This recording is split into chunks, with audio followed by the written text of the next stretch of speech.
Last March, a paper landed online claiming that these new language models had quietly passed the Turing test. The test relies on a simple premise. Can a machine hold a conversation well enough to fool you into thinking it's human? For 75 years, nothing could. Then, suddenly, the evidence suggested something did, triggering a wave of polarized reactions between celebration and immediate dismissal. While the modern participants feel they are breaking new ground, this argument actually dates back to 1637. That year, René Descartes published his Discourse on the Method. He imagined a machine that looked and moved exactly like a person, and then asked how we would actually know it wasn't one. He proposed a specific behavioral check. You could build a machine to make a sound when touched, one that cries out in pain if you hit it.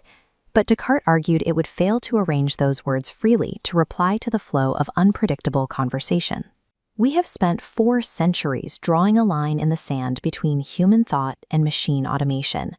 Every single time that our technology finally reaches that boundary line, we simply pick it up and move it further away.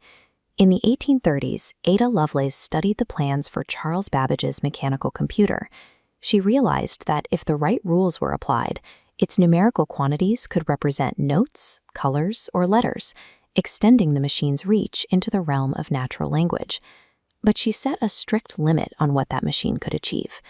A computer, she argued, can follow incredibly complex rules, but it has no power to originate an idea. It does only what we know how to order it to perform. A century later, in 1950, Alan Turing directly challenged that definition of originality. Turing pointed out that everything we call original in humans is actually the internal reshaping of information we were taught by parents, schools, and books.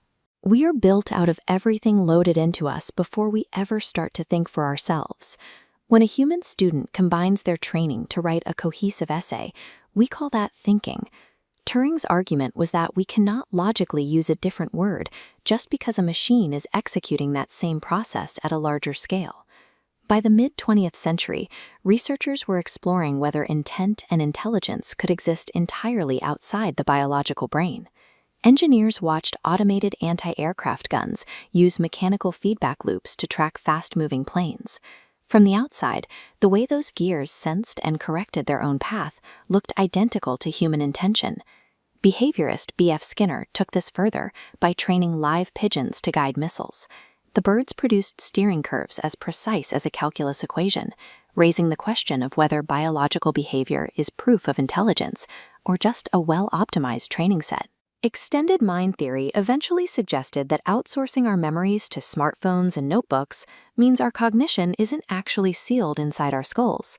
If the human mind flows freely into its tools, the rigid border Descartes tried to build between physical matter and the thinking mind ceases to exist. In 1980, philosopher John Searle attempted to end the debate with a thought experiment called the Chinese room. Imagine you are locked in a room and don't speak a word of Chinese. You receive symbols through a slot and use a massive rulebook to determine which symbols to slide back out.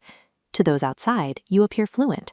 Inside, you are simply following instructions without understanding a single character. Searle argued that the person inside is merely shuffling symbols.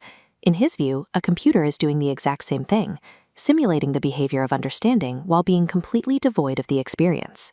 The systemic counterargument is that the understanding doesn't need to live inside the person. It lives in the whole setup. When the room provides a fluent answer, the comprehension is a property of the person, the rulebook, and the room working together. Intelligence, in this view, is an emergent property of the whole system. This suggests that inanimate matter, when organized correctly, can host a functioning mind. To escape this historical loop, we look at an engineering concept called the abstraction layer. When you drive a car, you think about your destination, not the timing of the fuel injection. The destination is a high abstraction layer, the engine mechanics a low one. Applying this to AI changes the goal.